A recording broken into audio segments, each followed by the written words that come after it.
মাঝে মাঝে মনে হয় আমি মানুষের কিছুই বুঝাইবার পারি না। যারে আমার মনের সবটা বলি হেও আমারে ছাইরা যায়। যারে দিল দিয়া ভালোবাসি হ্যাঁ দিলে ব্যথা দেয়।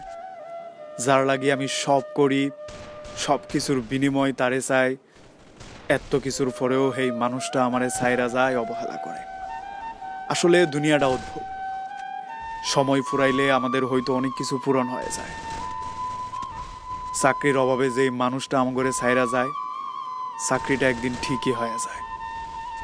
যেই বন্ধু বান্ধবগুলোকে টাকার লাইগে আড্ডা দিবার পারি নাই, ঘুরবার যাইবার পারি নাই, টাকা একদিন ঠিকই হয়ে যায়, বন্ধু বান্ধবগুলো হারিয়ে যায়। দুনিয়ায় মানুষ আসলে আজিব রহমে। টাহার পিছনে ঘুইরা আয়ু শেষ করে,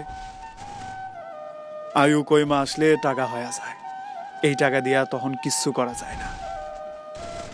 টাকার লাইগা অনেক কিছু হারাইছি জীবনে। শখের বন্ধু বান্ধব, পছন্দের মোবাইল, পছন্দের বাইক থেকে শুরু করে অনেক কিছু সুন্দর সময়গুলাও উপভোগ করবার পারি নাই। একটা মিডল ক্লাসে জন্ম নেওয়া ফোলা জানে টাকার অভাবে হারানো প্রতিটা জিনিস তার কাছে কতটা মূল্যবান ছিল, কতটা দুঃখের ছিল তার চোখের সামনে তার মার বৃদ্ধ হয়ে যাওয়ার দৃশ্যটা, কতটা কষ্টের ছিল তার বাবার প্রতিনিয়ত অসুস্থতার কারণে কাতরানো করুণ দৃশ্যটা। এগুলো সহ্য করে নিতে হয়। সময় যায়, বাপ মা হারায়, প্রিয় মানুষ, পছন্দের বাইক থেকে শুরু করে সবচেয়ে প্রিয় বন্ধু বান্ধব হক গলে হারায় যায়।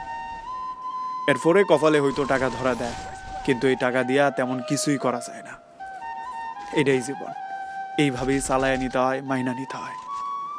শখের বয়সে কত কিছু কিনা ফেলাইবার ইচ্ছা হয়তো বাবার টাকা দিয়া। যখন দিকে টাকা কামানো শুরু করছি তখন হয়তো আমার বাপ ছিল না, না হয় এই টাকা দিয়া কিছুই কিনবার মন চাইতো না। অনেক কিছু কইরা যখন একটা সফলতার সিঁড়ি পাওয়া যায়, তখন প্রিয় মানুষ, প্রিয় জিনিসগুলা কেন জানি হাত ছাইরা কিংবা হাত ফসকায়া পড়া যায়।